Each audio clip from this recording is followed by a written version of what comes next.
Good morning. We're here to give an update on COVID-19 in Oregon. I'm joined by Patrick Allen, Director of the Oregon Health Authority, and Dr. Dean Seidlinger, our state epidemiologist. Over the past 2 weeks, Oregon has seen our COVID case rates slowly rise. It's clear that in Oregon and across the country, the fourth surge of this virus is at our doorstep. While Oregon's case numbers, fortunately, haven't matched those of other states seeing large spikes, our numbers are rising and we're back on alert. The good news is now when we face a surge, we know how to protect ourselves and others with powerful safety measures like mask wearing and avoiding large social gatherings. And we have 3 safe and effective vaccines rapidly rolling out. But make no mistake, this is a race between the vaccines and the variants. It's a critical moment for us all to double down so we can outrun this next wave. I know we're all fed up with the pandemic, physical distancing and mask wearing, but we are in the last few miles of a marathon. We have come so far, run so hard, and we are close to the finish line. Don't let the vaccines and the sunny spring weather give us a false sense that we're in the clear, because we're not. This virus has proven it can mutate. Here's how we win. Get the vaccine when it's your turn. Respect your fellow Oregonians by keeping up with the safety measures we know work. Limit your gatherings, physically distance, and wear a mask that covers both your nose and your mouth. As a state, we have done an incredible job this entire pandemic to make smart choices and fight the virus.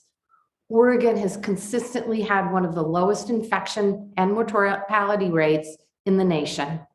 If Oregon had as many deaths per capita as the rest of the country, roughly 3 times as many Oregonians would have died. That's more than 4,000 additional Oregonians that would have died from COVID-19 had Oregon been an average state in our response to the pandemic. We have not been. Your actions and your smart choices have saved lives. Thank you. Let's keep it up these last few miles. And as we do, know that every single day, we make great progress in vaccinating Oregonians. Over the last week, we averaged getting 29 shots in arms each day. 23 counties are now offering vaccines to our latest eligible group, frontline workers, and on Monday, we'll open it up to frontline workers statewide. As we move into the days and weeks ahead, we will continue to deploy a vaccine strategy that's centered on prioritizing our most vulnerable and ensuring access to the vaccine for everyone. To do this, we need to move in a manner that is both fast and fair. Fast in the sense that we will keep up the efficient mass vaccination sites. The Oregon Convention Center is a great example. It's speedy and efficient. One day this week, they administered over 8,000 vaccinations, which we understand was one of the highest numbers of vaccines administered at a single site in the country. But we know that efficient and fast doesn't always reach everyone.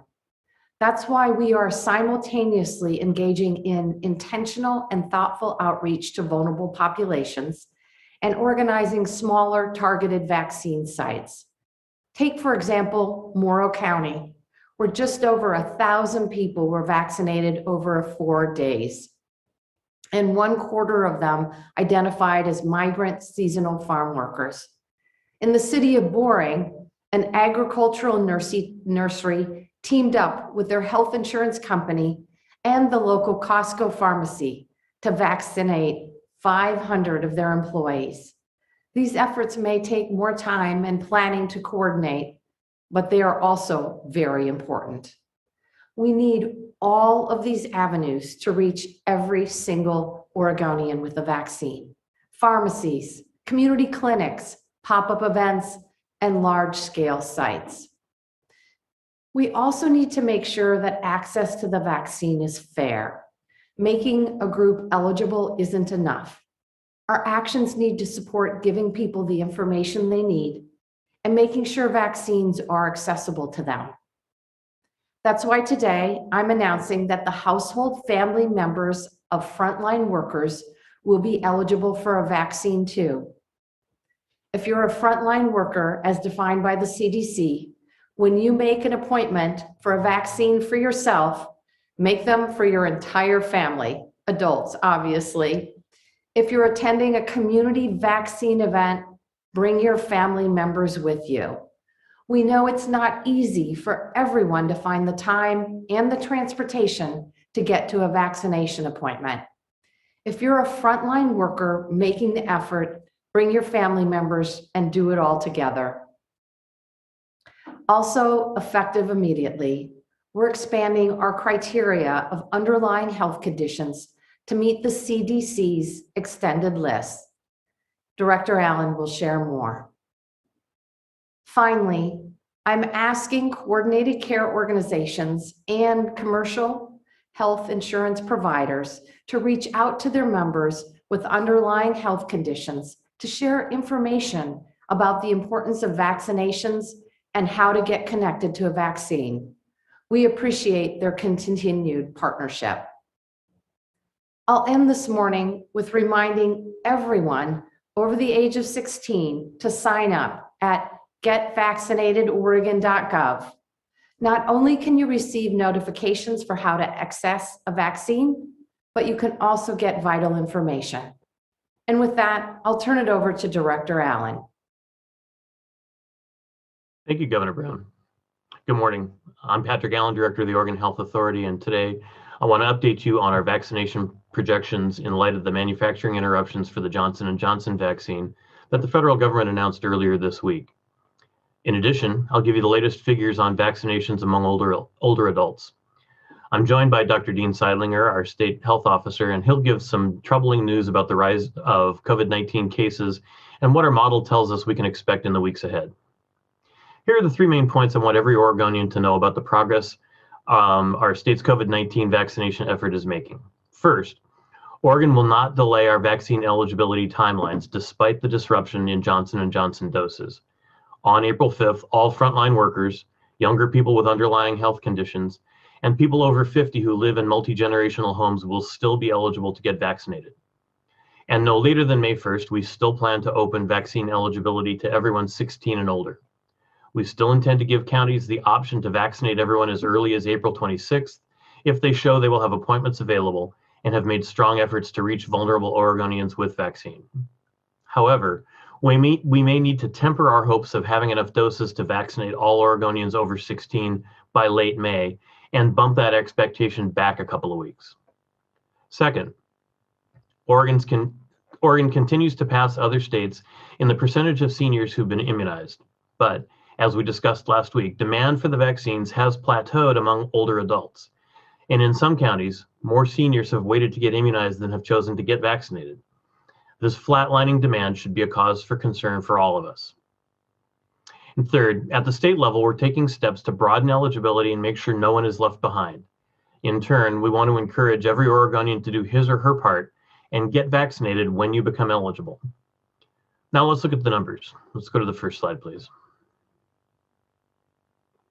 As of today, 1,216,455 Oregonians have received at least one vaccination. Overall, 28% of Oregonians have received at least one shot. The national average is 29%. Oregon is averaging 30,302 doses administered each day. Oregon's completed full two-dose vaccinations or single-dose Johnson & Johnson vaccinations for 679,035 people. Overall, 17% of Oregonians have been fully vaccinated, which is above the national average of 16%. Next slide, please. Now let's look at where we stand in vaccinating seniors. As of yesterday, 70% of all Oregon seniors have been vaccinated. That's more than 530,000 people 65 and older. In national rankings, Oregon is now 33rd in the nation in the percentage of older adults who've been vaccinated. By age group, that includes 72% of people 80 and above, 73% of people between 75 and 80, 72% of people 70 to 74, and 63% of people 65 to 69 years old. Next slide, please. But as this line graph shows, the pace of vaccinations among seniors has slowed. Throughout March, we were on track to vaccinate more than 3 in 4 seniors by early April. Then senior vaccinations slowed, not because older adults couldn't find appointments, not because Oregon vaccination sites couldn't handle demand, and not because other people with underlying health conditions or other eligible groups crowded them out. It's because demand for vaccines is softening among some seniors who have chosen to wait for a vaccine, especially in less populous counties. As of Tuesday, fewer than 50% of older Oregonians in 7 Oregon counties have been vaccinated. Those counties are Douglas, Gillum, Grant, Lake, Malheur, Morrow, and Umatilla. The rate of growth in these counties has slackened. Over the past 7 days, those counties have seen vaccinations increase at a rate of 2% or less, half the 4.75% rate of change statewide. In contrast, there were at least 8 counties that exceeded the statewide average where more than 7 in 10 seniors have been vaccinated. Those counties were Benton, Deschutes, Hood River, Lane, Lincoln, Multnomah, Polk, and Tillamook. We did have a coding issue that affected the way data were ascribed to Baker and Washington counties, which we're resolving. Those counties may also be at or above the state average.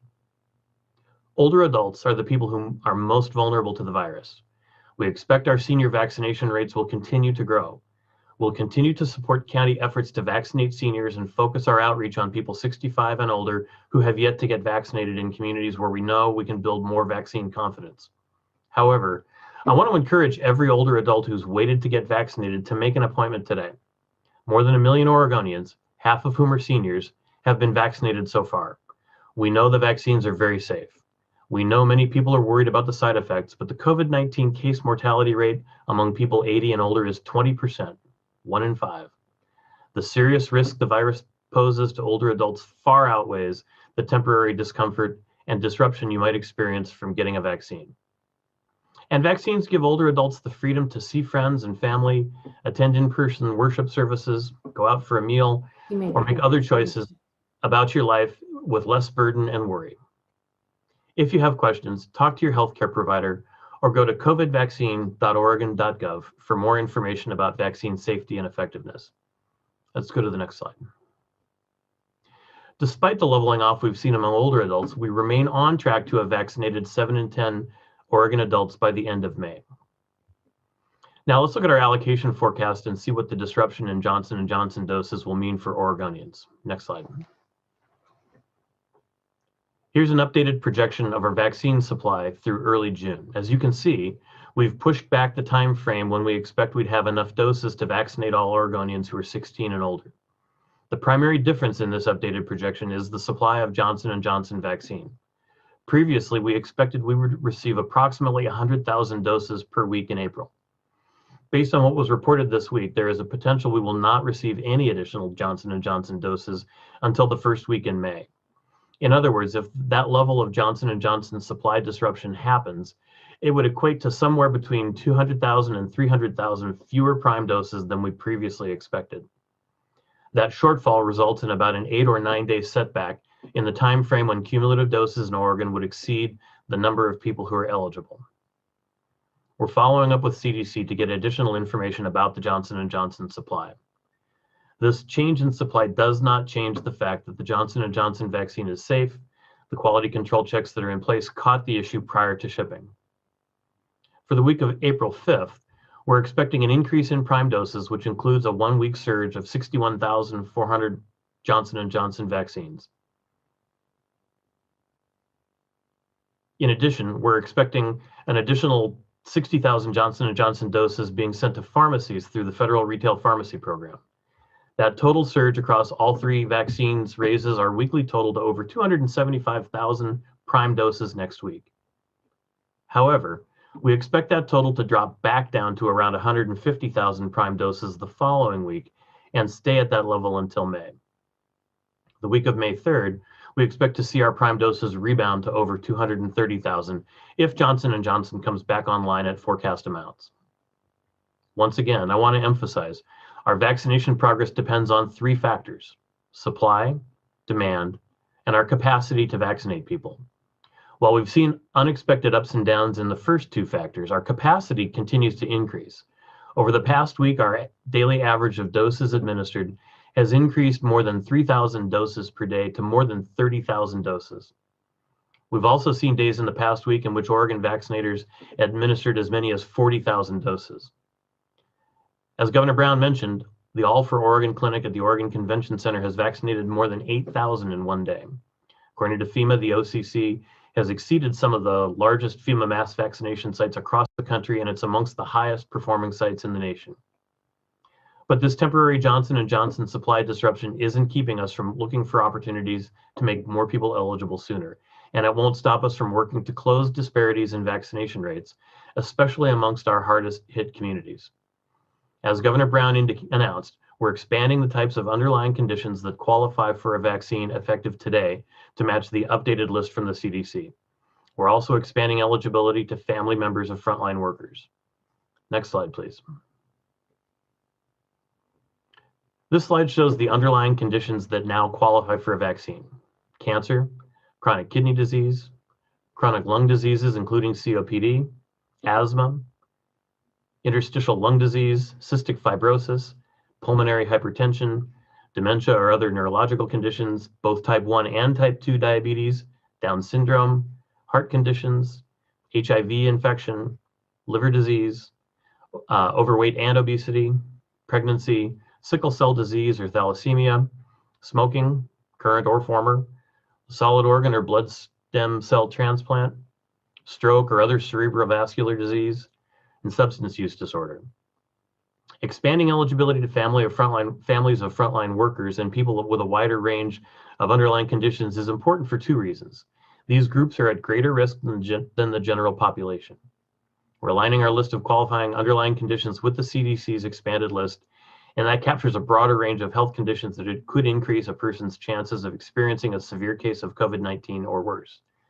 And most of the transmission we've seen in Oregon has been among family clusters. Short-circuiting family transmission protects loved ones of vulnerable frontline workers and in turn helps keep the virus from being passed into the workplace by frontline workers exposed at home. Prioritizing people in these categories will help reduce the racial and ethnic disparities we've seen in vaccination rates. Communities of color face an unfair and disproportionate burden of chronic disease due to systemic racism. They're also disproportionately represented among frontline workers. Expanding the circles of people eligible based on health condition or the relationship to someone in a frontline worker role also helps protect the communities who face the highest risk from the pandemic. Let's go to the next slide, please. Finally, when we talked about vaccinating 35,000 people a day and millions of Oregonians by early June, we can't lose sight of the fact that every person who gets vaccinated is another individual who's protected from the risks of COVID-19.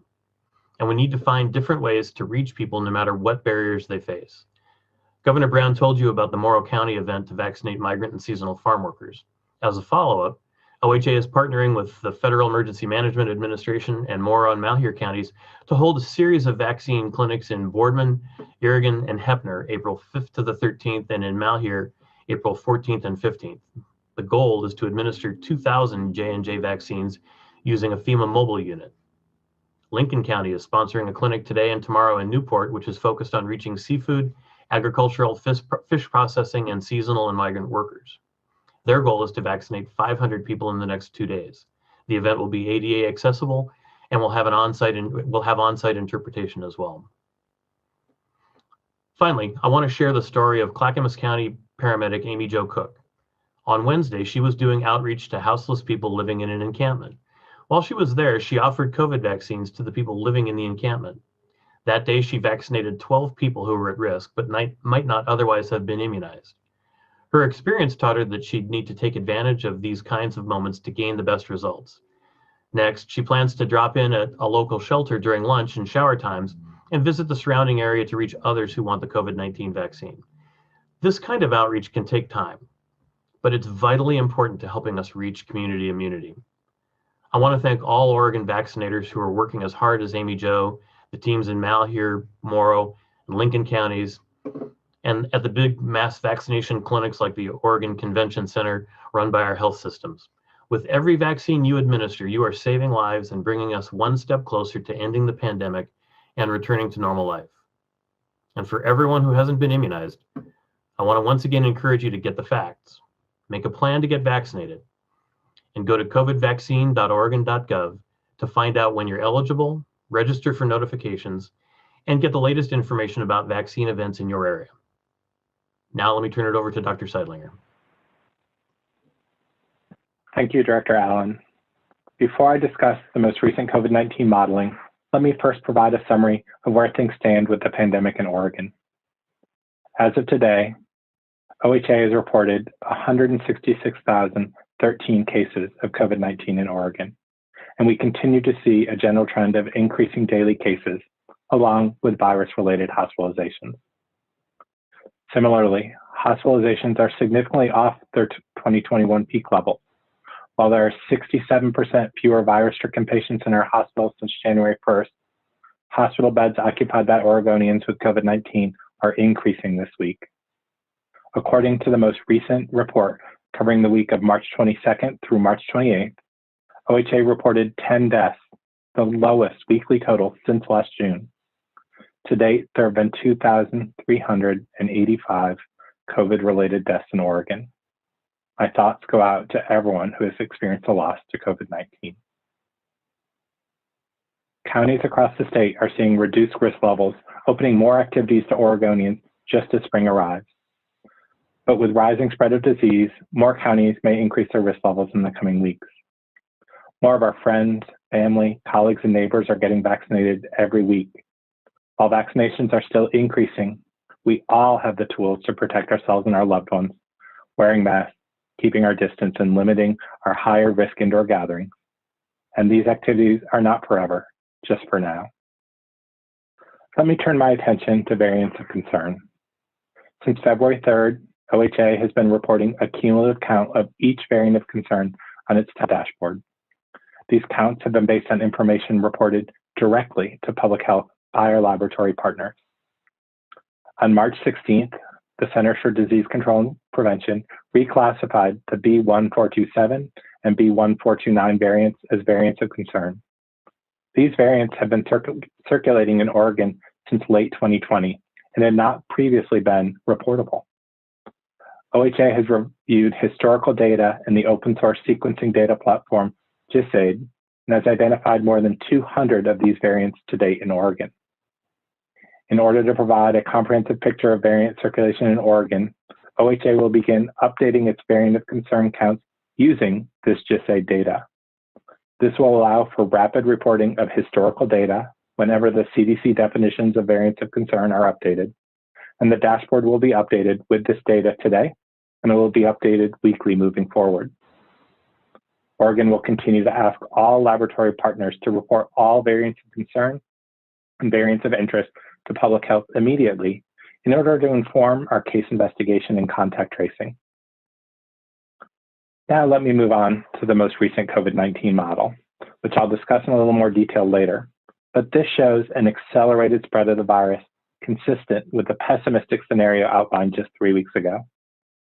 We are seeing lately an increase in daily cases and a corresponding uptick in COVID-19 hospitalization. For the month of March, hospitalizations have increased by 17%. Our rolling 7-day average has increased by 22% and is now at 392 cases. In our most recent weekly report, we reported 2,456 new daily cases of COVID-19, a 28% increase over the previous week, and our percent positive test climbed to 3.7%, still below the 5% where we are more concerned. These are indications that despite the progress we've made, the virus appears to be rebounding. At this point in the pandemic, we know this much. COVID-19 is a resilient enemy. But we also know that Oregonians have the tools to fight this virus. We did it last spring, this past summer, and winter. We will prevail here as well. And I thank you for continuing the fight. Remember, this is for now, while we offer vaccines to all adults and not forever. It is tempting as we move closer to the finish line to fall away from the public health interventions, but we must not let that happen. We all possess the tools to have the power to slow this virus by continuing to wear our masks, gather more safely, and keep our distance. And of course, getting vaccinated as soon as you're eligible and when it's your turn. Thank you for continuing to take these steps to protect yourselves, your families, and the loved ones around you. Let me add another note of caution. Just because we're vaccinated doesn't mean we can return to pre-pandemic life just yet. Until we see enough Oregonians vaccinated to stop the spread, we must continue with these protective measures. We cannot cede our momentum to this virus. Among the welcoming wave of the reopenings we are seeing in many communities is a return to in-person classroom instruction in schools across Oregon. Declines in daily cases and in positive testing for COVID-19 have allowed for greater access for our school-age students. In-person instruction is important for the well-being and mental health of our students. OHA works closely with the Oregon Department of Education to develop science-based protocols within the Ready School Safe Learners Guidance, including the use of face covering, class cohorts, and more recently, changes to the physical distancing requirements in line with data about effectiveness of these control measures in schools. OHA and ODE work together to prioritize vaccinations for educators and school staff following the governor's recommendation. Studies from around the world and experience throughout the country show schools are not a driver of COVID-19 transmission. Though with increased cases in the community, we will see more cases who may attend school. However, our case investigators suggest that peripheral activities are contributing to outbreaks, not being in the classroom. OHA has reported 386 school-associated cases between January and March of this year. Of that number, 218 had only one case on campus, and 168 outbreaks had 2 or more cases. But on closer examination, we show that of those outbreaks with 2 or more cases, transmission within the school has been identified in only 30 schools, meaning that of the schools identified with having cases of COVID-19 this year, only 7.8% were found to have transmission in school. More than half never extended past that initial case that we identified. Let me give you a couple of examples. We had a high school student athlete that developed mild symptoms without realizing they had the virus. The student continued to attend practice and participated in a travel game. Later, the student tested positive and several other teammates became symptomatic. The outbreak is now extended to the coaching staff and to other sports at the school because several students play multiple sports. And we have 15 people who are sick associated with this outbreak. In another case, we've seen approximately 80 people, mostly students, who attended a social gathering where there were also 6 infectious people in attendance. This outbreak resulted in 35 cases from the immediate party and 30 cases that were infected secondarily. The local public health authority noted the efficiency of spread was most likely due to people not wearing their masks and gathering in close quarters indoors. When we're with the people, our friends, our family, and our loved ones, we tend to let our guard down. Another contributing activity cited in this outbreak was riding in cars, along with eating lunch and socializing in a vehicle. 53 of the student cases were spread across 4 high schools. But we know that with adherence to public health interventions and other guidelines within schools in Oregon, they can open and operate safely for students and staff in counties where risk levels allow. Spread of COVID-19 is rarely happening in classrooms or structured school activities, but rather in those activities that surround schools. Now, finally, let me turn to our COVID-19 forecast. The report shows a considerable increase of transmission through mid-March, with an estimated reproduction rate of 1.12, meaning that for every person infected with the virus, it's spreading to more than one additional person.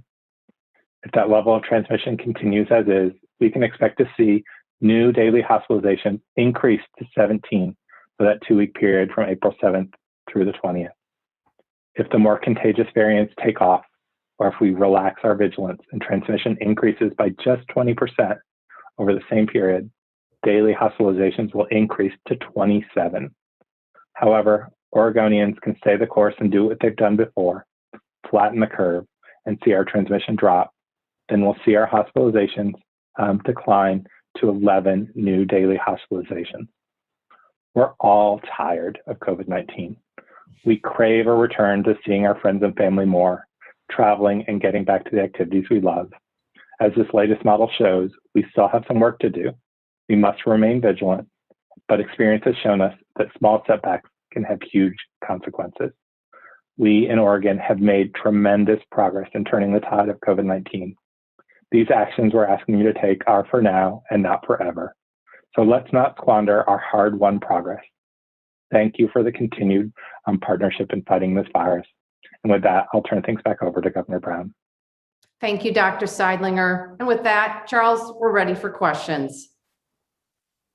Thank you, Governor. We'll get started with Pat Duras from KGW. Go ahead, Pat.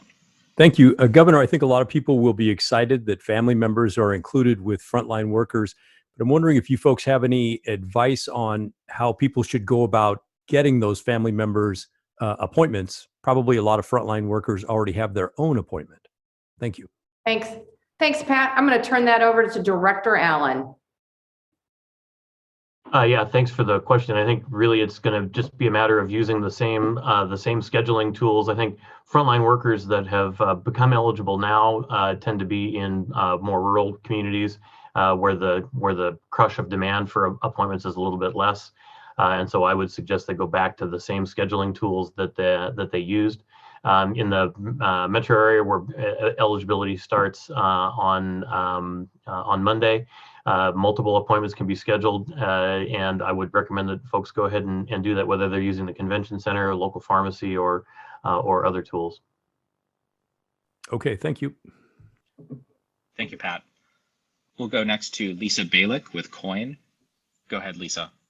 Yes, good morning. Question for Director Allen. States across the country, including Washington, are informing the public about the number of breakthrough cases, in other words, getting COVID after being fully vaccinated. I was told last week that OHA won't provide that information due to privacy, but without providing identifying information, will Oregon provide the number of breakthrough cases to keep the public aware that the vaccine is not 100% effective, and also to encourage people to get tested if they have symptoms after getting the vaccine?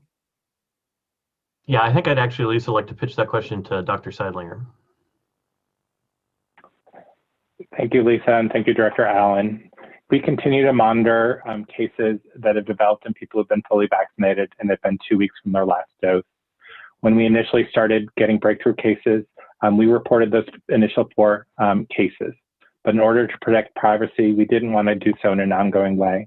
But as more Oregonians have gotten vaccinated, we will work with our local public health authorities to consolidate the number of breakthrough cases and report that.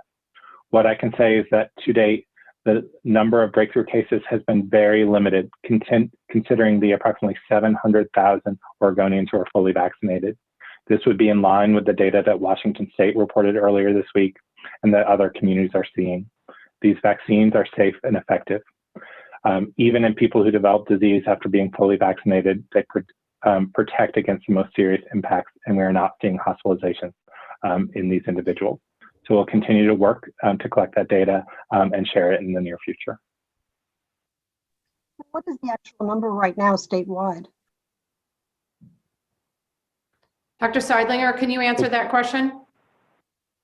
I don't have the number of breakthrough cases statewide in Oregon at this time. And again, we're compiling that data and we can get that back to you.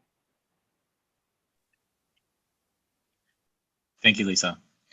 We'll go next to Gary Warner with EO Media. Go ahead, Gary. There we go. There we go. Hi. I wanted to find out this morning, the CDC announced that it was going to ask Moderna to increase the amount in vials by 50%. Have you guys heard that? And is that going to help at all with the amount of vaccine that's coming into the state? Gary, I certainly read that in the news this morning, but I don't have any further details. Director Allen, do you have any more information? No more concrete information. One of the things we're trying to find out is vaccinators have been getting more doses out of Moderna vials than the 10 that it's labeled for, much like Pfizer back at the beginning. And so we're trying to figure out, is this CDC asking Moderna to put more vaccine in vials, or is this reflecting the amount of doses that are available? If it's the first, that's a pretty big deal. If it's the second, it's less impactful. My perception, we'll see- Pat, is this the first, according to the New York Times today, that they're to put more vaccine into each vial. So, but we can come back on that. I do have one other follow-up, because Dr. Seidlinger said that we may see some counties going back up in risk level. In the past, sometimes when counties have been close, they've been given sort of a grace period because the overall numbers aren't too bad. What about counties in this coming week that are close to moving up on risk levels? Is there that sort of flexibility, or are you going to more likely move counties back up on risk level? Thanks, Gary. Dr. Seidlinger, do you want to talk about our 2-week grace period, please? Yes, thank you, Governor Brown. What we've done is adjust the risk level framework when we look at the county data each week. We have been giving a warning week where we present the data so counties, businesses, and residents in that county can see what the trend is in their county, and then movements are made on the data every other week. What we've done for those counties who've recently moved down is in that movement week following when they move down, even if their cases have increased, they will be held steady in the risk level where they are. That will give that county 4 weeks to try and maintain the trend that brought them down into lower risk, and work with local public health, work with messaging to residents about limiting higher risk activities, continuing to wear masks in settings where they're required, so that businesses aren't seeing fluctuation up and down in risk level. But certainly if counties are seeing increased cases, the data may show that next week some counties may qualify to move up in risk, and we'll wait and see what that data looks like on Monday. The trend this week was that 4 counties that recently moved down in risk have seen an uptick in cases, so they would be held harmless next week if that trend continues. But 4 additional counties showed that their case rates had increased enough that they would qualify for an additional risk. So we'll continue to monitor this data, work with Governor Brown's office, work with our local communities, and share this data and make decisions about limiting the spread of COVID-19 based on spread in the community. So just to be clear, the grace period is only for the counties that are boomeranging back. If a county has been at a lower level for quite a long time and is now moving into a higher level, they would be put into the higher risk level? The grace period that was put in place in the past month was for those counties that had just moved down. Other counties that have moved down in risk and have maintained that risk, but then later show an increase in cases, have moved up in risk level during this response. And we'll continue to monitor the data and make recommendations and decisions in conjunction with Governor Brown's office. Thank you. Thanks, Gary. We'll go next to Genevieve Riom with K2. Go ahead, Genevieve.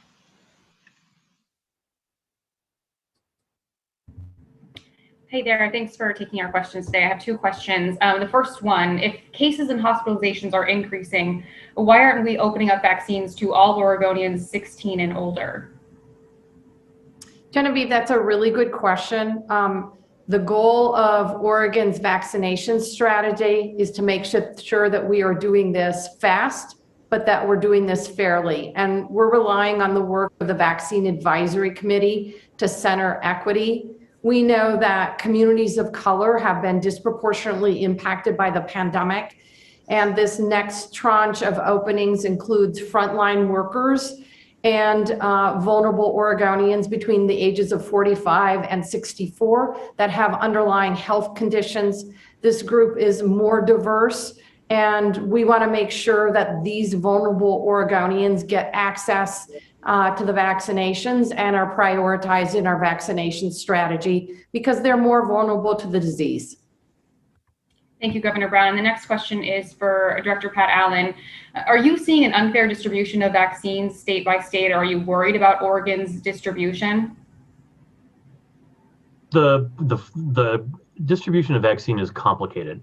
It's not at a federal level. It's not a straight per capita distribution. There are factors like distribution through the Veterans Administration, through the Indian Health Service, and through other channels. And so it's not something that we can sort of just run some calculations and figure out is it going the way that we think it should. That said, we're concerned about the number of doses that we're receiving, and the governor's office has asked some questions of CDC and the White House, and we're trying to get a better understanding of how those formulas work and how we have vaccine distributed to us. And if there's an issue, we'll want to pursue that. Genevieve, I'll just add, please know, Oregonians should know that we will move heaven and earth to make sure that we are getting our fair share. If we are not, we have a great congressional delegation that goes to bat for Oregon every single minute of every single day. And we've got a great relationship with the Biden-Harris administration. So I'm sure we'll get this matter resolved quickly. Thank you. Thanks, Genevieve. We'll go next to Mike Cerullo with KEZI. Go ahead, Mike. Hi, my question is actually for Governor Brown. It's about risk levels. Some community members and business owners are growing frustrated that they're changing and having to face the possibility of reopening and then closing or reducing capacity. Can we expect to see updates to this system as more vaccines roll out and things change?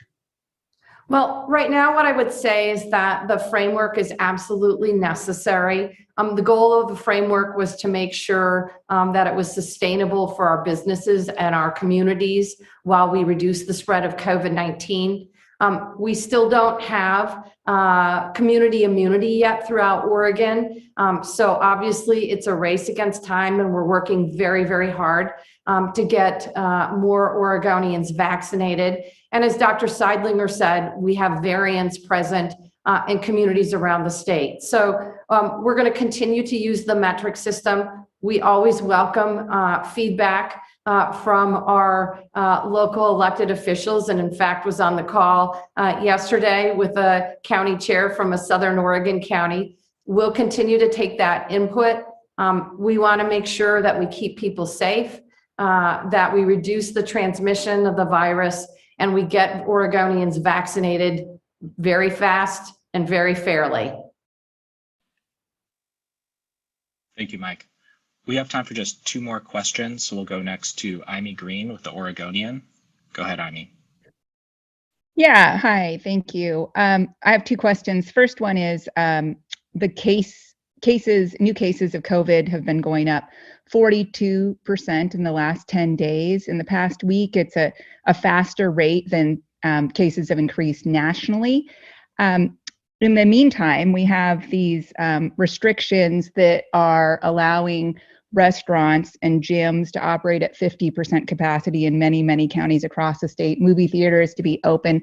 Governor, my question to you is, are you thinking of tightening those restrictions, given what you said, that we need to hang on and hold tight and work hard because we're in the last few months of this pandemic? Maybe. Look, as I said, I'm always open to feedback from our partners at the local level and continue to rely on our health experts and medical professionals in terms of decision making. I feel very comfortable in terms of the metrics where they are right now. I'm obviously very concerned about the increased spread of the virus throughout Oregon. That's why we are working hard to get more Oregonians vaccinated, particularly our most vulnerable populations. And we're asking Oregonians, and I know it's really, really hard. We have been in this now for a year. I'm asking Oregonians to continue to rely on safety measures.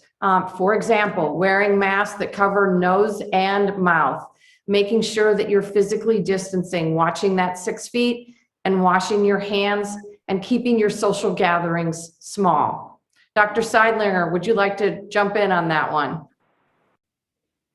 Thank you, Governor Brown. I think when we set up the county risk levels and announced them in November, we said we need a system that will give some projections to counties, to businesses and individuals about how we would treat the virus this summer or this winter, how we would live with it and how we would try and defeat it. That system helped contribute to lower peaks around the holidays and a quicker decline at the beginning of this year than many other states saw. Unfortunately, now with variants of concern arriving and with individuals going out more and some not wearing their mask as much, we can see that anecdotally and also in our data that mask use is going down, travel is going up. So we continue to monitor that information, and if cases do increase, that risk level does allow for reducing some of the activities that are allowed to help control that virus.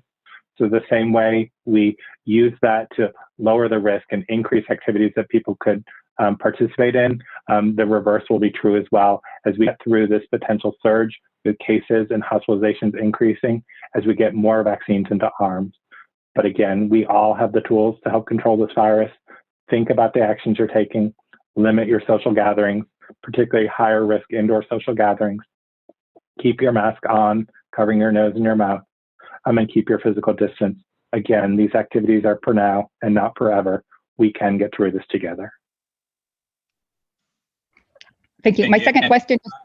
And Ivy, just noting this will be our last question. Thanks. Okay, cool. Director Allen, can you tell me what the numbers, now that there's a greater expansion of who's going to be eligible, can you tell me what the numbers are of people becoming eligible, like, by April 5th, how many will be eligible?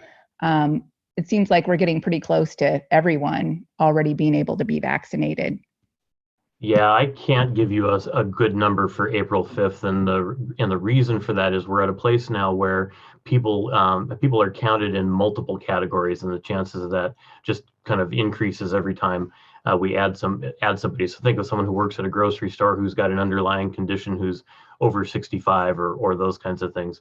But you're right, we're at a place where the proportion is getting relatively high, but we still want to maintain a focus on people who are more at risk of getting the disease and more at risk of serious outcomes if they do get sick. And that's really where we are right now, focused through the end of April.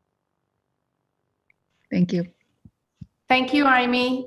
With that, I do want to say thank you to our interpreter teams who've just done an outstanding job helping us every week with both language and sign language interpretation. Really appreciate your efforts. And also want to give a shout out to our amazing vaccinators across the state. We wouldn't be where we are in terms of shots in arms without you. So keep up the great work. We are so grateful for your time and energy and your dedication. Let's get vaccinated. Let's make it happen. Thank you.